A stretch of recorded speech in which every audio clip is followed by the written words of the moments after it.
go ahead and get started. I know we're expecting a few more folks to join, but we'll have them jump in as we're underway here. So thanks again, everyone, for joining us for the Hudson Valley Flood Resilience Network's Lunch and Learn meeting and presentation. The Hudson Valley Flood Resilience Network connects local governments who are taking actionable steps to manage current and future flood risk. If you're not already registered as a member or partner, we'll have more information for you in the chat with a link to join.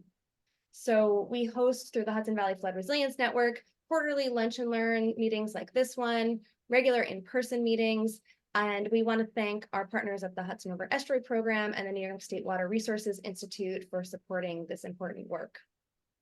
Speaking of in-person meetings, we are looking forward to gathering together in Beacon on Tuesday, June 18th from 10 a.m. to 2 p.m. with lunch included. We host these regular site visits that combine meetings, presentations, networking, and small group discussions. And we're looking forward to taking a tour of flood resilience work in Long Dock Park in Beacon. So if you're interested in joining us, Jess will be putting the registration link into the chat.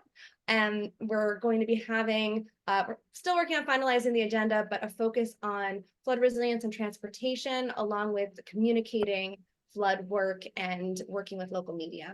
So we're really looking forward to that event coming up in 2 weeks. For today's program, we're looking forward to having SLR Consulting and the team present on flood studies developed through the Resilient New York program, looking at a few case studies from Westchester County. After the presentation, we'll have Q&A and then open up discussion about implementing priority projects that have been identified through flood studies and other plans. And we're glad to be joined today by Shannon Durr and Maria Sapulo, who are working at DEC to help communities implement Resilient New York projects, and they'll introduce themselves and their roles following the presentation. So really glad to have both Shannon and Maria on board. All right, so with that, I'll hand it over to Mark from SLR to get the presentation started. Okay, thanks, Emily, and I'll share my screen here.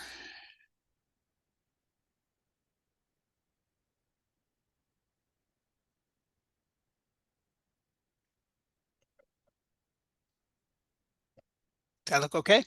Looks great. Great. Hello, everyone. So we're going to talk a bit about the work we've been doing over this past year or so on under the Resilient New York program. And I'm joined by my colleagues, Miguel and Mieke, who are both water resources engineers. We're going to sort of do a deep dive into 3 of the studies that we undertook in this past year, all in Westchester County. They're not flowing to the Hudson River, but I think as we go through our results, you'll find that there's some good relevant lessons and examples that come out of these studies that'll be applied elsewhere. And we're going to give an overview of the program, the Resilient New York program. We're going to describe our approach. Then we're going to talk a bit. I'm going to go into a bit of our findings on the Mamaroneck and Sheldrake River watershed. Then I'll hand things over to Miguel, who's going to talk about Blind Brook, and then over to Mieke, who will talk about Beaver Swamp Brook and its tributary Brentwood Brook.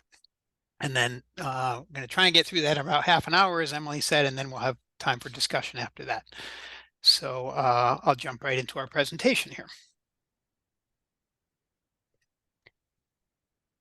The Resilient New York program, and you may have heard us before talk about our work under this program, but the program is a statewide initiative of the state of New York, DEC, to make New York State more resilient to future flooding and climate change. And we've been retained, our firm, to conduct flood studies and develop flood and ice jam hazard mitigation alternatives to help guide the implementation of projects that'll mitigate flooding. And the map you see there on the screen shows the work we have done and that we are going to do in the eastern portion of New York. There's a similar effort going on in the western half of New York.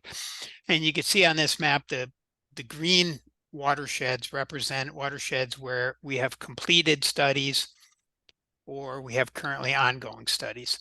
And then the red ones have been identified by the DEC as upcoming studies. So we expect to be undertaking those in the next couple of years. In fact, we could update this map. The watersheds you see there in Otsego County, Butternut and Otsego Creeks, those are just about to kick off. And then up in Essex County, the Ausable and Boquette, we're actually kicking those off right now.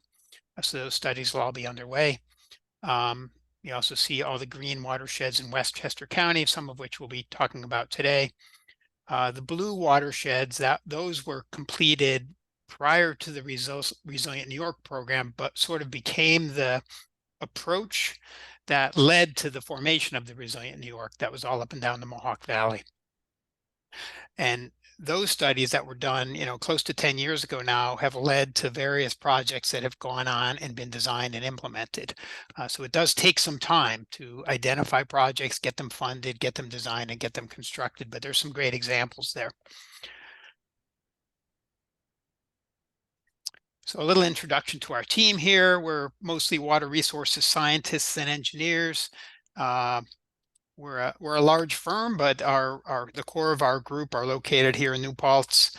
And you could see we don't just work in the rivers, we also play in the rivers, go fishing and canoeing and everything. And we spend a lot of time thinking about rivers, hydrology, and hydraulics. A little bit about the approach we take to our studies, and this is true under our Resilient New York work or for our local flood analysis work, which is a similar effort that's going on in the Catskills. New York City DEP funded flood analysis projects being done there. So we start with outreach and data collection. We always start out with whether it's Teams meetings like this one, or whether it's in-person meetings where we spread out maps like you see on the screen here, and we gather input. A lot of people have observed the flooding and can tell us lots of information about areas that were flooded, water depths, bridges that overtopped, homes that got flooded. Often we'll talk to a emergency response person or a DPW person, who often are the people on the ground who have firsthand observation. We gather existing reports, studies, publications, and usually we're able to get existing hydraulic models that were put together by FEMA for the purpose of creating flood insurance rate maps and assessing flood risk. We use those models in our studies. So that's a great benefit to us to have a model to start with, to start to evaluate flood mitigation scenarios. So once we've gathered all that information, our next step is to identify high-risk areas. So our studies do apply to the whole watershed that we're studying, but we identify specific areas, high-risk areas, where we sort of do a more focused analysis. It's usually in a settled area or a repeatedly flood-prone area. And we learn where these areas are by talking to people in the watershed, by looking at flood insurance studies, by looking at repetitive loss data, if it's available to us, to kind of focus in on specific areas where we could focus our modeling and come up with specific recommendations.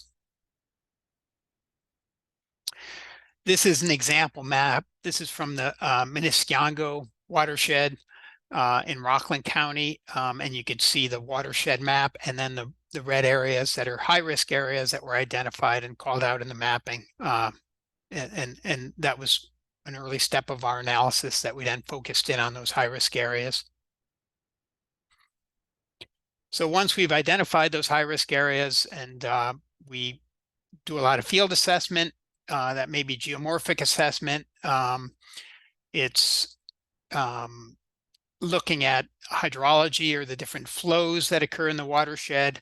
And as part of that, we always consider climate change and how flows are changing and how peak flows are increasing in watersheds. And so when we analyze, for example, you see in the top image, one of our staff people, Kaya, is standing next to this bridge. If we're evaluating that bridge, we'll want to look at not just today's flow conditions. What does that bridge pass the 50-year flood or 100-year flood without overtopping or without causing flooding due to a backwater? We'll look at it not just with today's flows, but also with some analysis what those flows may look like in 50 years or 100 years, and answer the question of whether that bridge or whether a future bridge that we might recommend is adequate to handle those future flows. And then we do a lot of hydraulic modeling, either using those FEMA models or developing our own models if we need to. And we evaluate flood mitigation strategies. And then once those strategies are evaluated, we will recommend flood mitigation recommendations, and that all gets pulled together in a report. So when we talk about flood mitigation strategies, what are we talking about? And this is a snapshot of our flood mitigation toolbox. We may consider anything you see here on this matrix, or maybe there are recommendations that aren't here that might be unique to a watershed. So over on the left, we look at potential constrictions in the river, whether it be bridges, dams, culverts, structures in the river. Are they creating hydraulic constrictions? Are they contributing to flooding? Is the bridge inadequately sized and the road overtops? And what can be done about it? What could be replaced or modified or removed? Sometimes channels aren't large enough. They've been developed or constricted or walled in, so they need to be widened or deepened. And you'll see some examples of this when we jump into our examples from Westchester County. Or does the river lack a floodplain that could be reclaimed or enhanced to convey flows to mitigate flooding? Are there planning solutions? Do we lack data to analyze flooding where we could recommend the installation of stream gauges so we understand what kind of flows occur? Are there wetland protection or zoning modifications that could be done, or better code enforcement? Is there river management that needs to be done? Or do we need to look to individual building treatments such as elevating a home or flood-proofing a home or relocating a home through a voluntary buyout? So this is kind of the full array of strategies that we look at.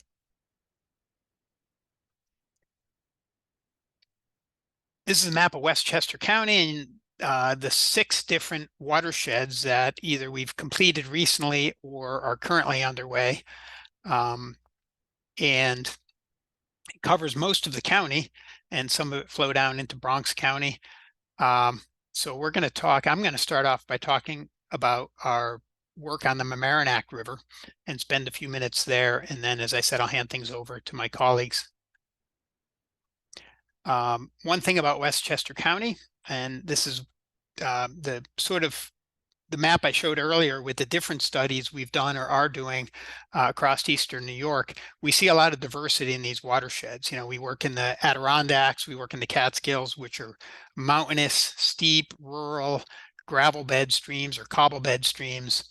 And then this is kind of the opposite of that in Westchester County. These are urbanized, densely developed watersheds. They tend to be much flatter.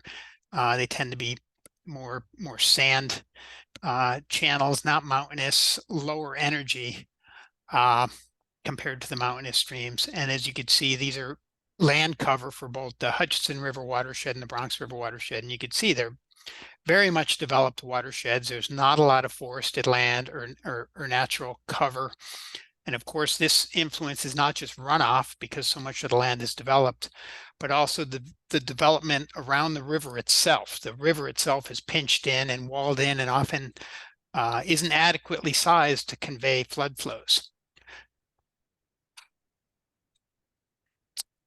So this is the Mamaroneck River watershed, and you can see the watershed map on the right, and then some images following, I believe these are following Tropical Storm Ida on the left.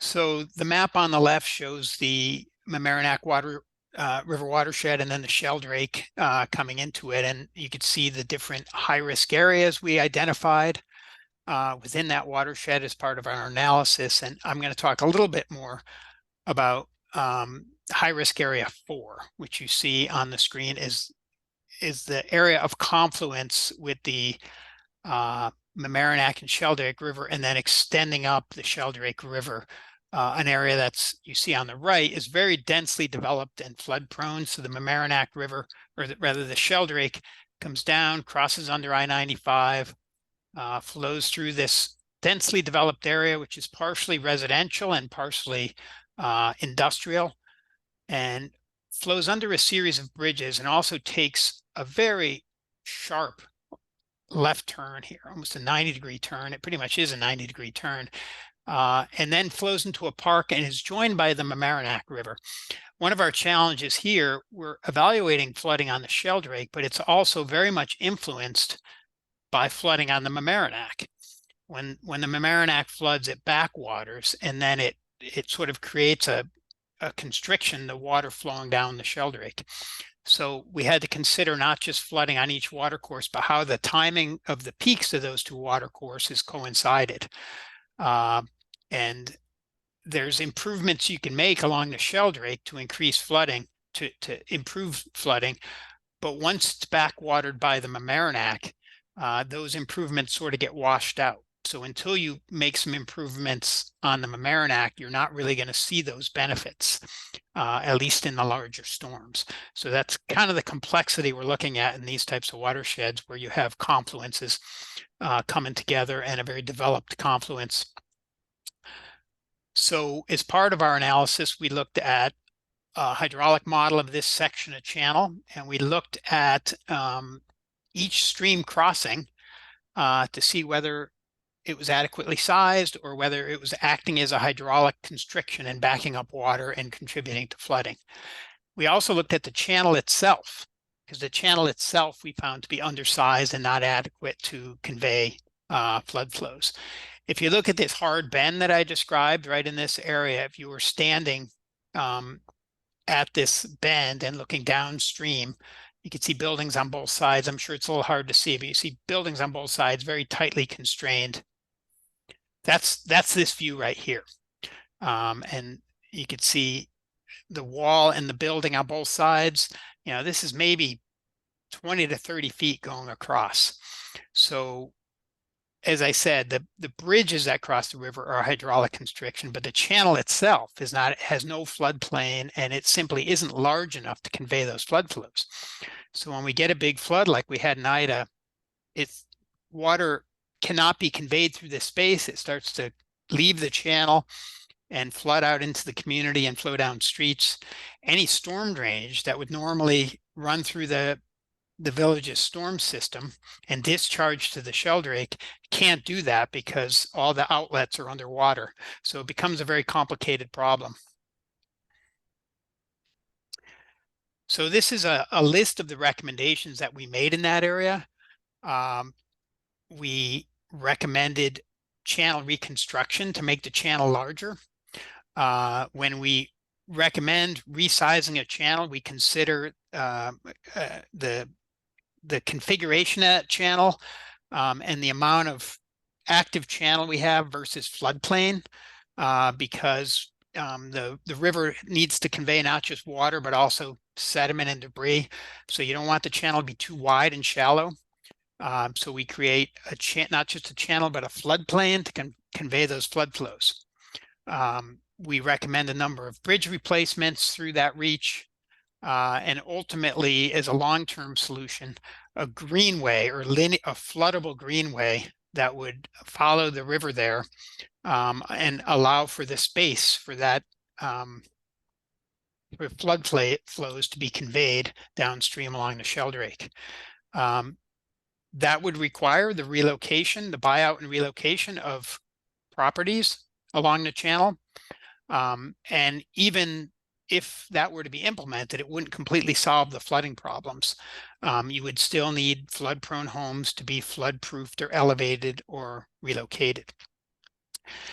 And it would need to consider any sort of project, such as the one I'm describing here, would need to consider both the downstream impacts as you conveyed more water downstream, so that there needs to be a certain prioritization of the projects.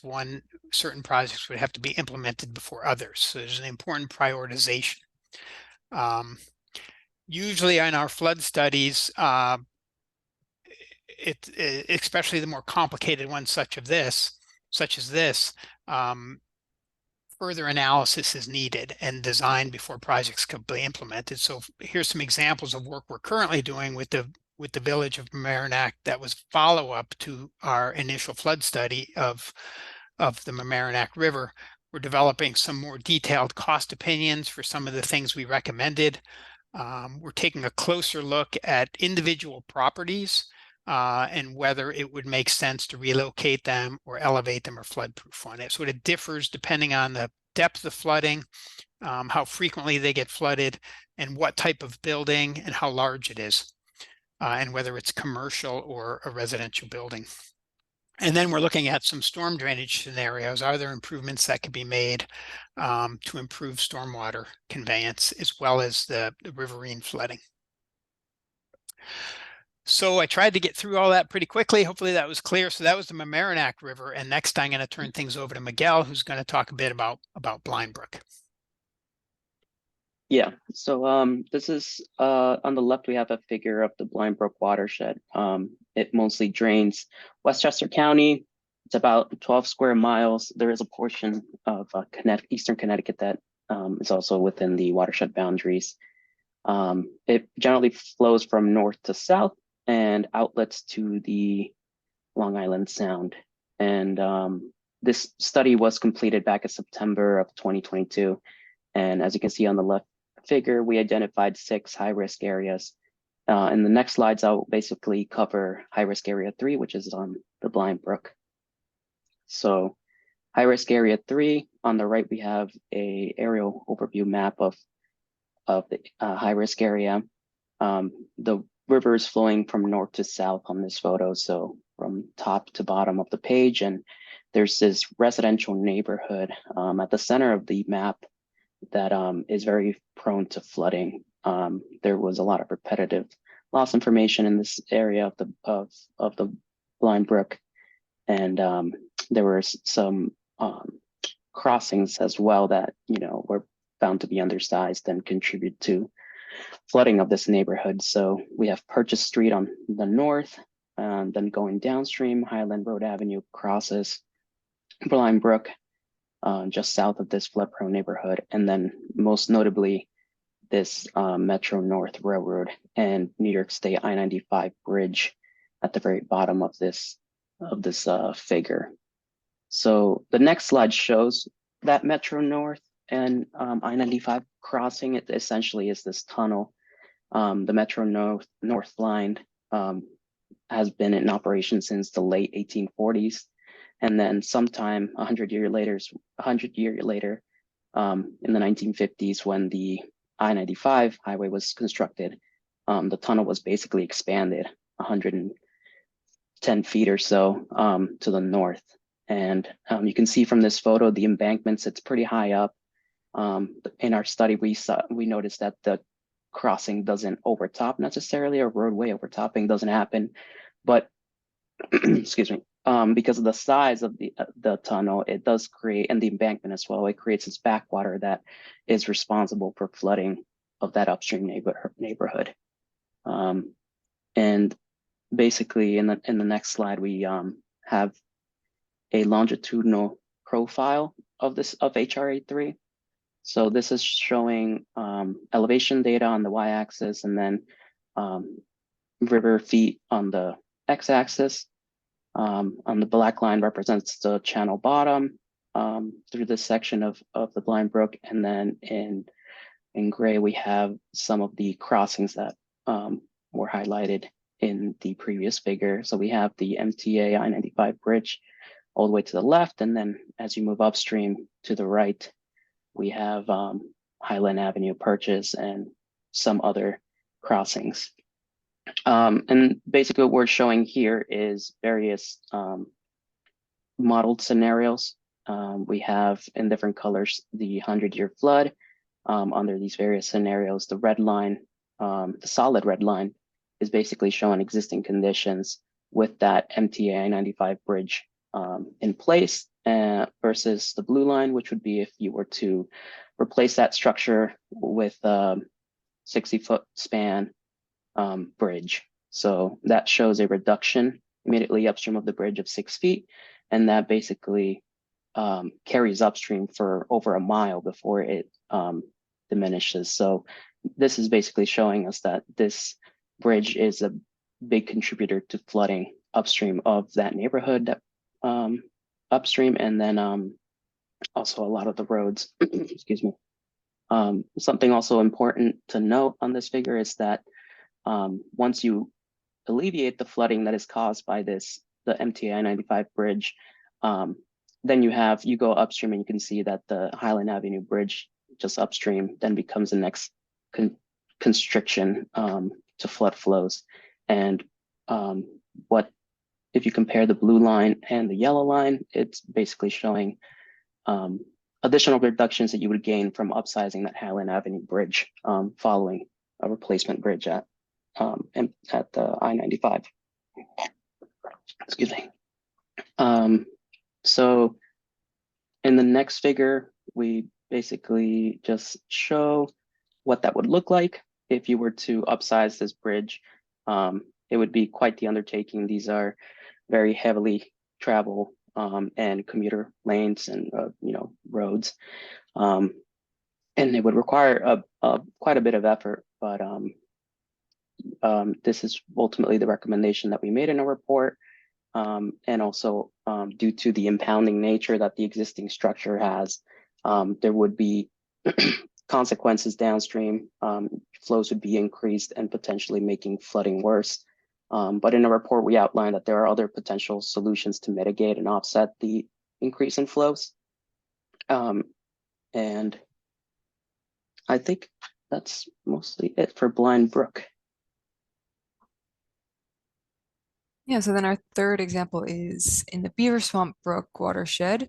You see on the left, there's a tributary Brentwood Brook, and that flows into the Beaver Swamp, which then flows into Long Island Sound, so flowing from north to south.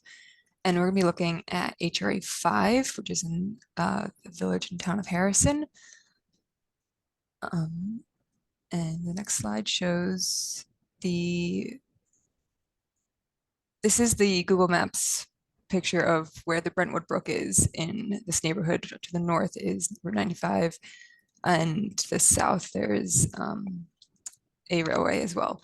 But you can't see Brentwood Brook, so we have to draw it on ourselves because it is a fully or almost entirely capped and covered channel. Click again, Mark.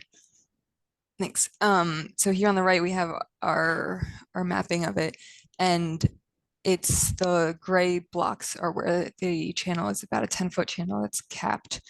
So we have a combination in this watershed of what we saw in the Mamaroneck, where we need to widen the stream and make more space from it. But we also have what Miguel was just explaining, where there's an MTA railway that's undersized culvert that on an embankment that kind of creates a bathtub effect in this neighborhood. And we click again. Then here's a picture that there's a slight opening. We're driving around with the map, really hard to find where the river really is. It kind of snakes between houses, under driveways, through backyards, and it's fully capped. And this is one of the small sections. It's a concrete box channel, and it's hard to find. And but the flooding, the special flood hazard area covers about half of the parcels in this neighborhood, which is about 100 properties or so. So our proposal is to combine the making more space for the stream, but then also addressing the MTA crossing as well to kind of pull the cork a little bit on that, pull the plug on the bathtub. So we have a couple of longitudinal profiles to explain that. So again, to the left is downstream, to the right is upstream. Here we have the railway to the left on the downstream end and I-95 on the upstream end.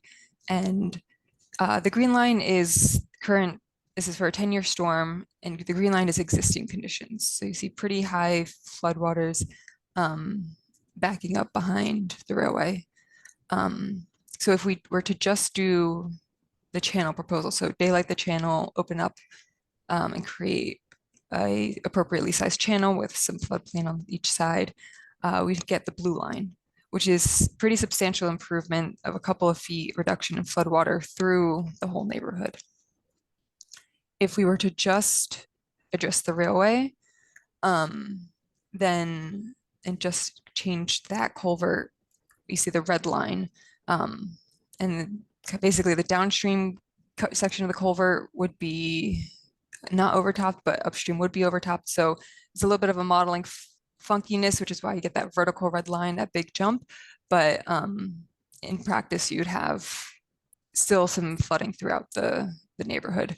However, if you were to combine both of them to do both the channel improvements and the railway crossing, you get the purple line, where you see a significant reduction in the flooding throughout the whole neighborhood that extends even further upstream through the I-95 culvert.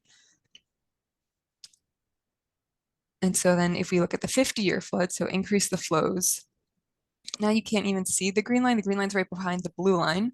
So the existing conditions, and if the blue line, remembers, if you just do the channel changes. So if you make all those channel improvements, which would include buyouts in a very large project, you'd see very minor to no impact unless you also address the railway. Similarly, if you only address the railway, which is the red line, you see some impact that extends through the whole entire neighborhood, but it's when you combine both of those, so you don't no longer have the undersized channel or the undersized outlet culvert, and you have the combination of both, then again, you get the purple line and you see multiple feet of reduction in flood depths for an entire neighborhood. And then our third one is for the 100-year, so crank up the flows even more, a larger storm.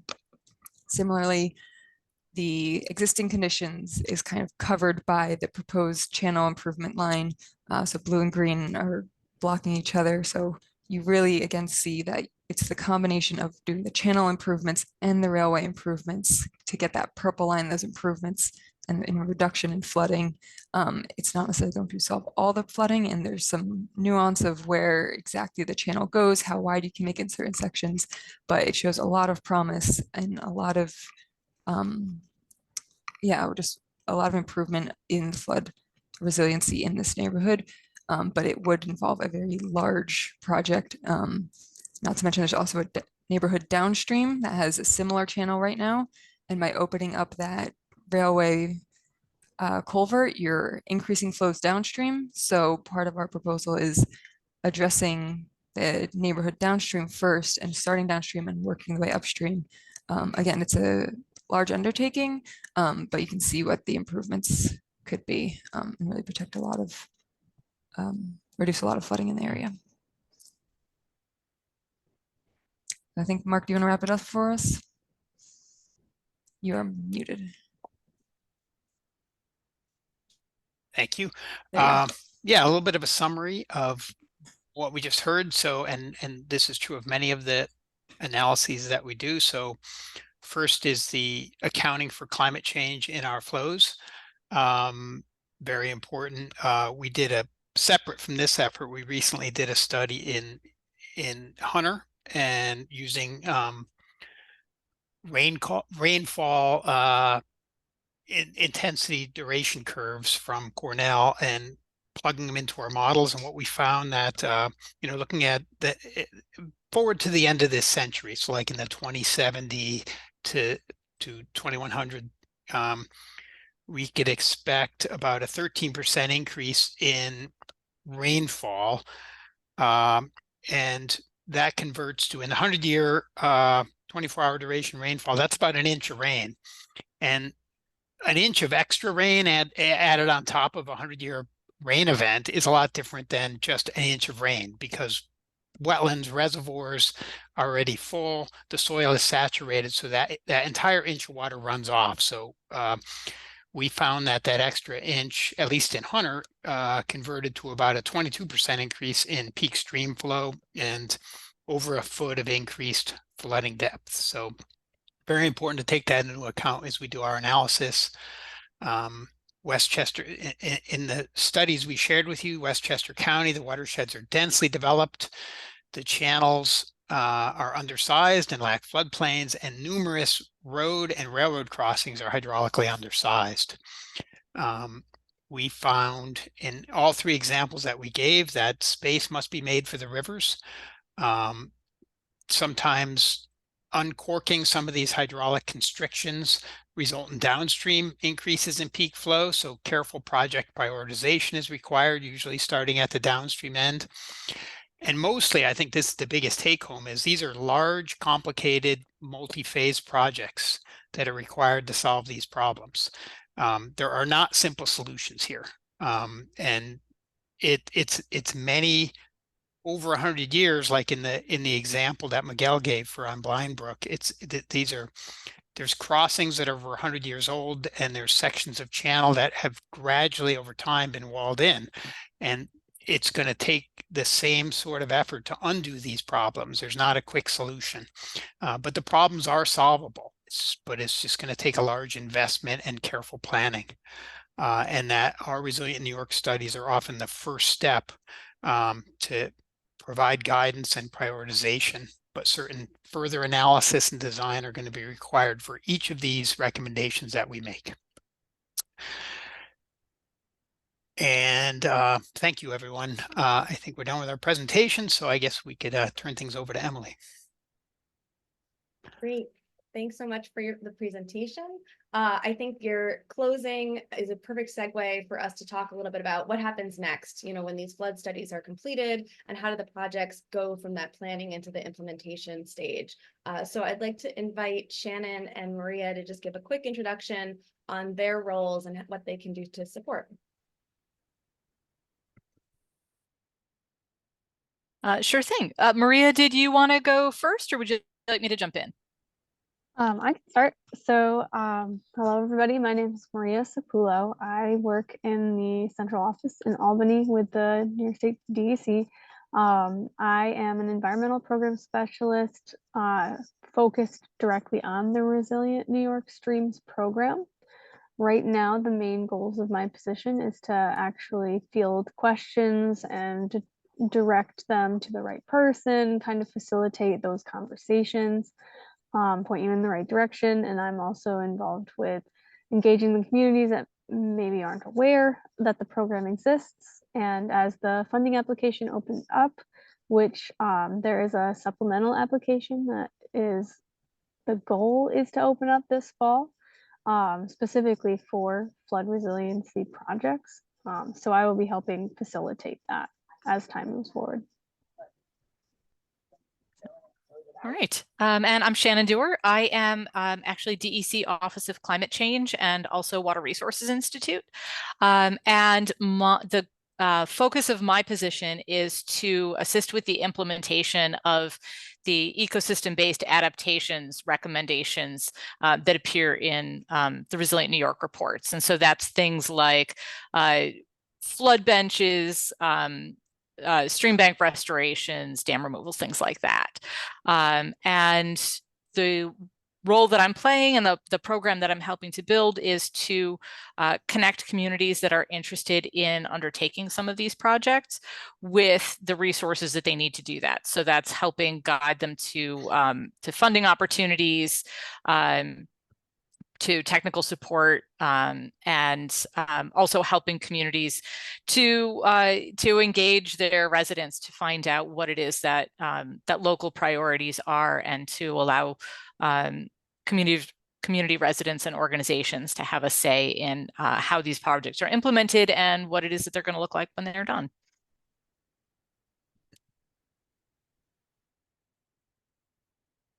Great. Thank you both. And Maria, there's a question for you in the chat. You might be typing it, but feel free to answer out loud about how municipalities can find out about the funding opportunities that you mentioned that might be coming out in the fall. Yeah, so I work under Thomas Snow. He's the watershed coordinator and has done a lot with the Resilient New York program since its beginnings in 2018.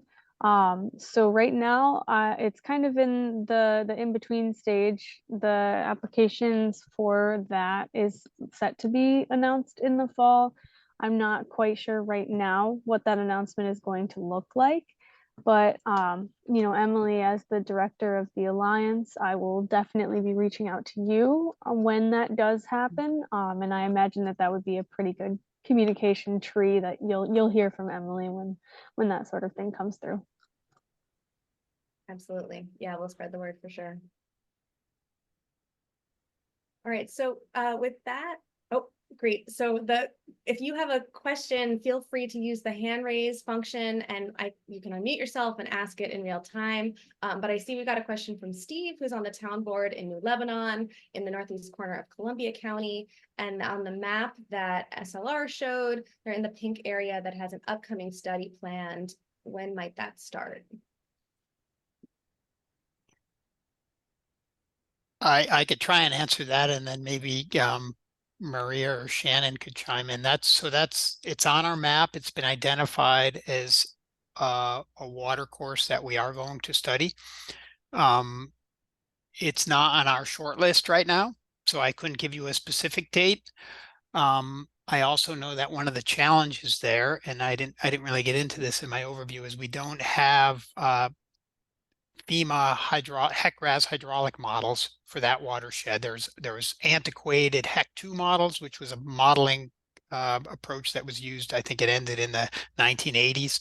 That gives us some information, but that's one of the challenges, is we'd actually have to go and build new models for those watersheds. And that's all I know right now. I don't know if DEC folks or Office of Climate Change folks could say any more about the timeline there. I do not have any further information on the timeline for that right now. Yeah, I unfortunately just sort of have a general guidance on that. I know that they're working sequentially, so the projects that are already ongoing, the priority is to get those finalized before they move on to the next study areas.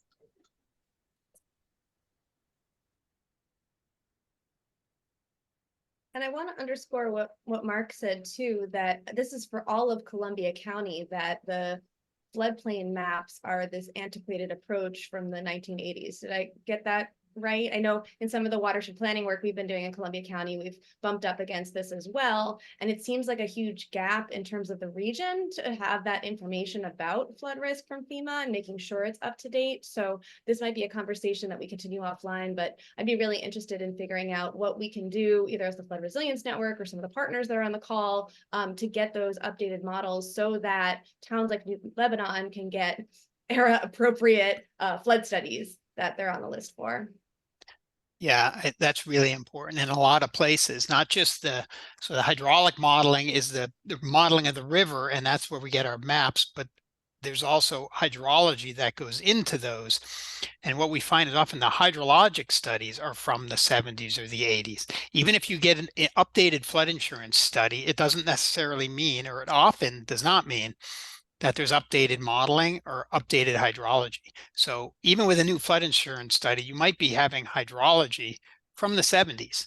And we know in a changing climate, we don't know exactly how much things have changed since the 70s, but it'd be nice to, and when we start our studies, if we're able to, if we have gauge information, we update the hydrology. But to actually update the hydraulic models requires getting out in the field, doing survey. So it's a big benefit to have a FEMA model in hand. And as you said, Emily, just for people to understand a realistic view of their flood risk, it'd be very beneficial to have. And that's often one of the recommendations we make. In fact, we should add it to our little toolbox slide that we recommend that the hydrology be updated and that FEMA mapping be updated if it's not done in some part of the watershed. Are there any other agencies other than FEMA that are involved with updating those studies? Is there a role for DEC? Who does that kind of work? That'd be a question for Jeff Golick, I think, or someone in that program. But I know there's interaction between DEC and FEMA to get those done, but I don't understand all the intricacies of it. Someone else would have to answer that. We will follow up. Ingrid, I see you've got your hand raised. Go ahead. Yeah, I don't know offhand the answer to that either, but I do recall hearing, and I was just trying to skim through email several years ago, that the map revision process had initiated at least for Rensselaer County, which also is lacking that updated firm mapping. And I recall hearing at the time that it was going to be a process that would take several years to complete. So something I could try to connect you on the answer to. I know for some of our studies that are going on, Essex County, Franklin County, Clinton County, we were able to get, you know, maybe there's map revisions underway. We're able to get some of that survey data, either BLE models or the survey that's used to put together the models. We're able to get that ahead of time and use it for our own analysis. But I haven't heard anything like that for Dutchess or Columbia. Yeah, that would be great to follow up on. We've got a question in the chat from Rob about anticipating 500-year floods. And a follow-up, what if there is more urban development that increases pervious surfaces, and how will this affect the hydrologic models? Yeah, good questions. We go through a whole process when we come up with our hydrology and we try to update it. You know, we start with whatever FEMA did to develop their flows. Stream gauges are critically important. You know, for example, we're working on the Bronx River right now, and there's a stream gauge. We're working on the Mamaroneck and on Blind Brook. There are no stream gauges. Sometimes there's a stream gauge that was discontinued, and those are critical. We could look at the stream gauge and do statistics, provided there's a long enough period of record, and get a pretty accurate snapshot of what the 100-year flow is, what the 500-year flow is. If we don't have that information, it's much more guesswork. We could use regional regression equations. We could build a hydrologic model, but there's nothing beats an actual gauge that's measuring stream flow, or it's measuring stage, and then it's computing stream flow. So often we recommend that a stream gauge be either installed or reinstated on a stream that we're studying. And we've seen it happen in a few cases. That would be the USGS who could get that done. I think that's really important, and it doesn't obviously solve the flooding problem, but it gives us information to get more accurate information.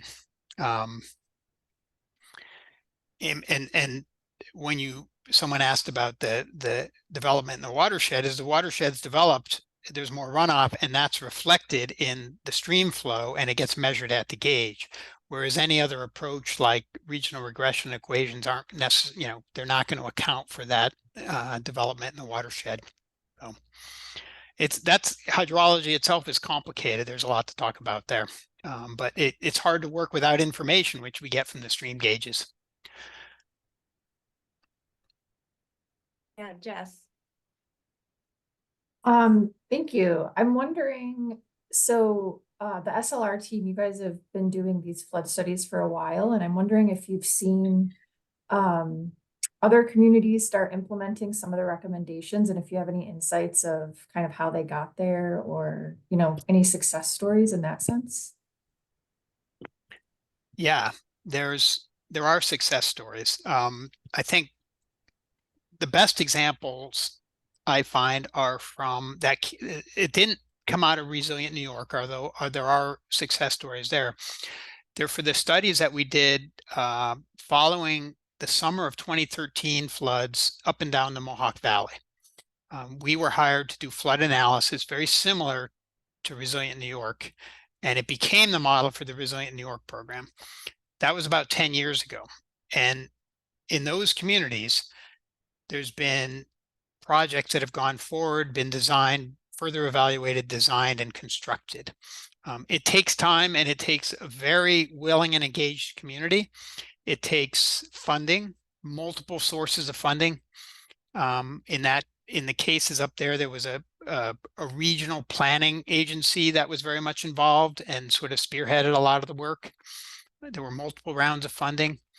One success story that I could point to is in the village of Ilion, which is Steel Creek that flows down into the Mohawk River right at Remington Arms. We found historic documents going back over 100 years that documented major flooding problems, not just people getting harmed from the flooding and property damage, but illness associated with the flooding.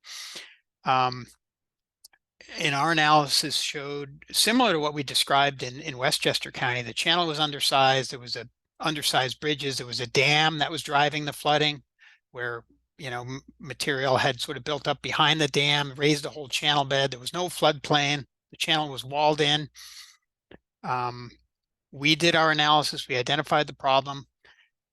We got funding, or the village got funding for additional analysis that, we did a whole, similar to what we shared, a whole watershed analysis, and then further analysis on a specific area of the village where the worst of the problems were.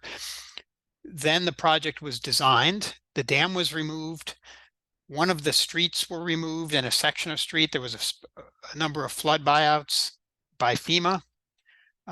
We created a new channel, we created floodplain. A bridge was replaced under Bridge New York funding. Another bridge was retrofit to give it a larger capacity to pass flows. There were utilities that crossed under the creek that had been put under the creek after the channel bed had come up behind the dam. So those all had to be reworked. There was a sanitary gravity sewer line, so we need to put in a sanitary pump station. And it was a remarkably successful project, but I probably even missed some components of it. It was really complicated and multifaceted, and that's what needs to happen in all these communities. I know I keep saying this, but there is not, there's not a magic pump, and there's not that's what's needed. And the whole, it took, I think it was constructed in 2021, so it took about 7 or 8 years to get through the design and sort of everyone coalescing and the multiple rounds of funding. The village hired a grant writer, which was important, and then who also facilitated the grant all the way through. And there's other projects like that. There's Fulmer Creek in German Flats and Mohawk. There's various projects on Sequoia Creek, which we weren't involved. We did the study, but we weren't involved in the design. That have been very successful, and I'm starting to see more of them out of Resilient New York, but it takes time. Yeah, I think it's really interesting to reflect on the success story being a decade plus after the Resilient New York equivalent, but really helpful to hear some of those elements of success as we're thinking about unpacking, what role we can play, other staff, where we have this influx of funding with the Bond Act, how all of this work can really start to get done. I think one other thing I'd add is that for each community that moved forward in the Mohawk Valley, there probably was one that did not. They said, we can't do that. There's landowners who won't agree to a buyout. They had another perception of what could be done to increase flooding or to mitigate flooding. They said we can never find the funding for that. And there's communities that didn't pick up on our recommendations, but the ones that did were successful. So I think you have to work with the communities that are willing to solve the problem.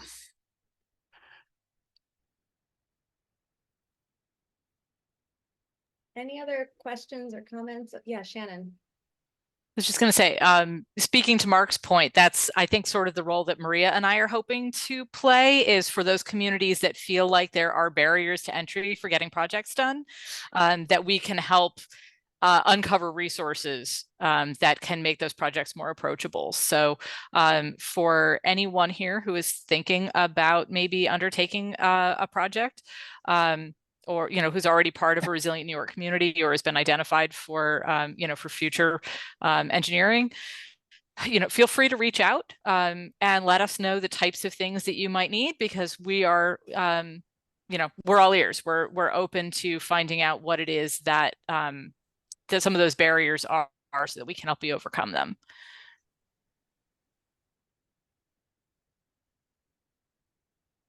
Yeah, I would second that. As this program builds over time, asking those questions is not only going to help your watershed, it will help us continue to spread that information statewide. So please definitely utilize us if you want. Laura, your hand is raised. Thanks. This has been really helpful. There may not be time for this, but maybe this could be a topic of a future conversation too. I'm curious about how to kind of bring together traditional engineers that may be working on problems like this with maybe ones that are looking at it like SLR or others from a more comprehensive perspective, or really bringing in kind of a climate lens. I find that there's a little bit of a different language, and so, you know, kind of curious how municipalities or consultants have approached that. And maybe worldview. There's a little bit also of a different worldview.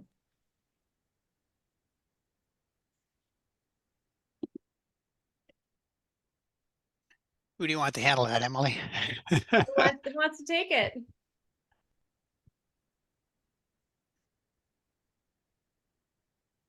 Well, I think part of it is education and outreach and having the conversation so that we do make sure we're sharing the same language and that we can share success stories, other things that we've done that are, yeah.